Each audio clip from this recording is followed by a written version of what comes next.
Hi అండి, ఎలా ఉన్నారు? ఈ వీడియో నిన్న మ్యారేజ్ డే రోజు తీసిన వీడియో. మార్నింగ్ లేచి పనులన్నీ చేసుకొని స్వీట్ చేద్దాము అని వెళ్ళి పిల్లల్ని అడిగానండి ఏ స్వీట్ చేద్దాము అని. పిల్లలు సేమే చేయమన్నారు. సరే సేమే చేద్దామని వంటగదిలోకి వెళ్తే తీరా చూస్తే జీడిపప్పు లేదు, ఓన్లీ కిస్మిస్సే ఉన్నాయి. సరేలే కిస్మిస్ వేసి చేద్దాము అని చేశాను. జీడిపప్పు, ఖర్జూరం, బాదం పప్పు చిన్న ముక్కలుగా మిక్సీ పట్టి పెట్టుకొని ఉంటానండి నేను రాగి జావలోకి. సరేలే ఆ పొడి వేద్దామని చూసి ఇలా సేమ్యా చేశాను. ఈ సేమ్యా నేను ఎలా చేశానంటే, ముందుగా కళాయి పెట్టుకొని కళాయిలో కొంచెం నెయ్యి వేసానండి. నెయ్యి వేడైన తర్వాత జీడిపప్పు, కిస్మిస్లు వేయించుకోవాలి. నేను జీడిపప్పు లేదు కాబట్టి కిస్మిస్లు వేయించాను. కిస్మిస్లు వేయించి తీసిన తర్వాత మళ్ళీ సేమ్యా కూడా గోల్డెన్ కలర్ వచ్చిందాకా వేయించానండి. అవి కూడా తీసి పక్కన పెట్టుకోవాలి. ఆ తర్వాత మనకి సరిపోని వాటర్ వేసుకొని ఆ వాటర్ వేడైన తర్వాత సేమ్యా వేసుకొని సేమ్యా ఉడికించుకోవాలి. సేమ్యా సగం ఉడికిన తర్వాత మనం పాలు మిక్స్ చేసుకోవాలండి. సరిపోని పాలు పోసుకోవాలి. ఆ పాలు కూడా పోసిన తర్వాత సేమ్యా పూర్తిగా ఉడికిన తర్వాత అప్పుడు మనం పంచదార, మనం వేయించి పెట్టుకున్న జీడిపప్పు, కిస్మిస్లు వేసుకోవాలి. నేనైతే జీడిపప్పు, బాదం పప్పు ఈ పొడి ఉంది, ఆ పొడి వేసాను కిస్మిస్లతో పాటు. ఇలా చేసుకోవాలండి. మనకి సాయంత్రం దాకా కూడా ఇది గట్టిపడదండి, ఇలానే ఉంటుంది. నేను అమ్మ వాళ్ళ ఇంటికాడ స్వచ్ఛమైన గేదె పాలు తీసుకొచ్చుకోవటం వల్ల పైన తెప్పలు తెప్పలుగా వెన్నపూసలాగా నెయ్యి పేరుకుందండి. అందువల్ల పైన అట్లా కనిపిస్తుంది. నేను అమ్మ వాళ్ళ ఇంటికి వెళ్ళినప్పుడల్లా పాలు తెచ్చుకుంటానండి. ఇలా పిల్లలకి రాగి జావ కోసమో స్వీట్ తయారు చేయడం కోసమో పాలు తెచ్చుకుంటాను. అవి ఫ్రెష్ పాలు కాబట్టి చాలా బాగుంటుంది. స్వీట్ అయినా రాగి జావ అయినా ఇలా పిల్లలకి చేసి పెడతాను. ఇలా నేను స్వీట్ చేసేలోపు మా వారు ఫ్రెష్ అయ్యి వచ్చారండి. ఇద్దరం కలిసి పూజా మందిరంలో పూజ చేశాము. ఆ తర్వాత అందరం కలిసి స్వీట్ తిన్నామండి. ఈ సేమ్యా చాలా బాగుందని చెప్పి పిల్లలు తిన్నారు. మా పిల్లలతో పాటు మా మేనమామ వాళ్ళ మనవాళ్ళు ఇద్దరు ఉన్నారండి. అందరం కలిసి స్వీట్ తిన్నాము. ఇద్దరం కలిసి పూజ చేశాక టెంపుల్కి వెళ్దామని అనుకున్నాము. ఏ టెంపుల్కి వెళ్ళాలి అనుకుంటూనే సండే కదా, ఇవాళ పిల్లలు ఇంటి దగ్గరే ఉన్నారు కదా, అమ్మవారి టెంపుల్కి వెళ్దామని వెళ్ళామండి. అదేనండి ఆ కనకదుర్గమ్మ అమ్మవారి టెంపుల్కి.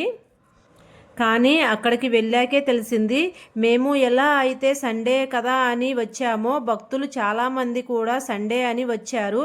చాలా రష్గా ఉందండి. ఫుల్ ట్రాఫిక్ జామ్ అయింది. మేము ఇంటి దగ్గర 9కి బయలుదేరాము. గుడి దగ్గరికి వెళ్ళేసరికి 11:30 అయింది.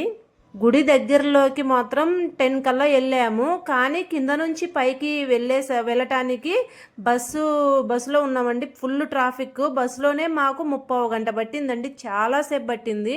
గుడి దగ్గర మాత్రం చాలా ట్రాఫిక్ ఉంది. భక్తులు మాత్రం చాలామంది వచ్చారండి. సమ్మర్ హాలిడేస్ కంప్లీట్ అవుతున్నాయి కదా, అందుకని ఈ సండే ఫుల్ రష్గా ఉంది. కానీ అమ్మవారి దర్శనం బాగా జరిగిందండి. ఆ అమ్మవారిని అలంకరణ మాత్రం బాగా చేశారు. అలా దర్శనం చేసుకున్నాక అక్కడ శివాలయం కూడా ఉంది. అక్కడికి వెళ్ళి కూడా దర్శనం చేసుకున్నాము. క్యూ లైన్లో చూడండి ఎంతమంది ఉన్నారో. బాగా అసలు ఎండ విపరీతంగా ఉంది. మోగ ఎండ తీసిందండి.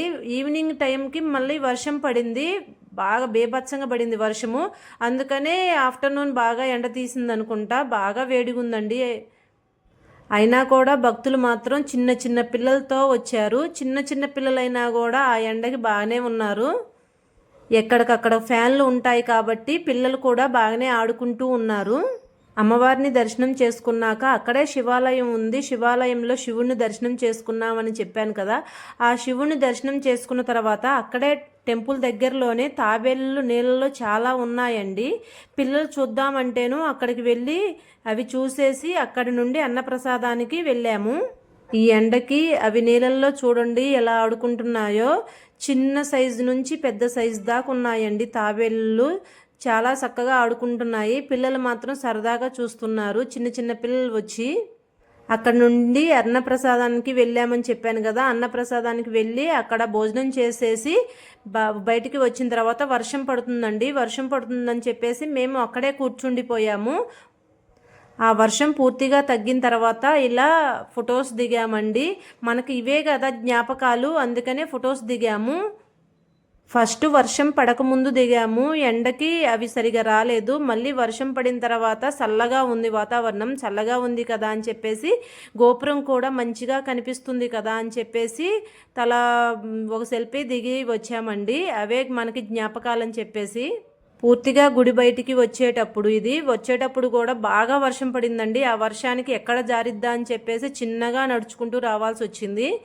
బాగా వర్షం పడిందండి. జనం చూడండి, ఎంత వర్షమైనా సరే భక్తులు బాగా ఉన్నారు. అంత పెద్ద వర్షం పడినా కూడా క్లైమేట్ ఇంకా చేంజ్ అయ్యే ఉంది. మనకి ఎండాకాలం, అది రోహిణీ కార్తె టైంలో వర్షాలు పడటం ఇదే మొదటిసారేమో. వర్షాలు మాత్రం బాగా కురుస్తున్నాయి. మనకి ఎండలు ఒక 10 days ఉన్నాయో లేదో అప్పుడే వర్షాలు కూడా పడుతున్నాయి. వాతావరణం బాగా చల్లబడింది. ఇక్కడ క్లైమేట్ బాగుందని చెప్పేసి ఇక్కడ కూడా 4 ఫోటోలు దిగి వచ్చామండి వీడియో తీసుకొని.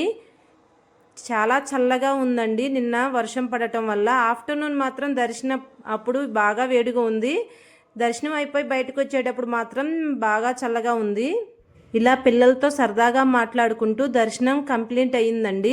ఆ అమ్మవారి దర్శనం బాగా జరిగింది. ఇక్కడ నాతో మాట్లాడే పిల్లలేనండి, మా మేనమామ వాళ్ళ మనవళ్ళు. చాలా సరదాగా ఉంటారండి పిల్లలు. ఇలా నాతో మాట్లాడటం అయిపోయిన తర్వాత ఫోటోలు తీయమన్నారు.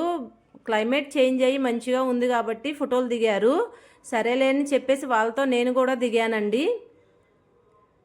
చాలా బాగుందండి క్లైమేటు. ఆ తర్వాత ఈవినింగ్ కేక్ తీసుకొచ్చారండి పిల్లలు. ఆ కేక్ కట్ చేసాము.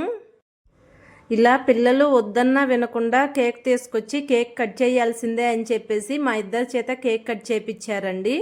కట్ చేశాక ఒకళ్ళంపటి ఒకళ్ళు కేక్ తినిపించి సరదాగా మాట్లాడుకుంటూ సరదాగా ఉన్నారండి పిల్లలు. మా పిల్లలతో పాటు ఆ పిల్లలు కూడా ఉన్నారు కాబట్టి సరదాగా గడిచిపోయిందండి. The storms we chase are leading us, and love is all we'll ever trust.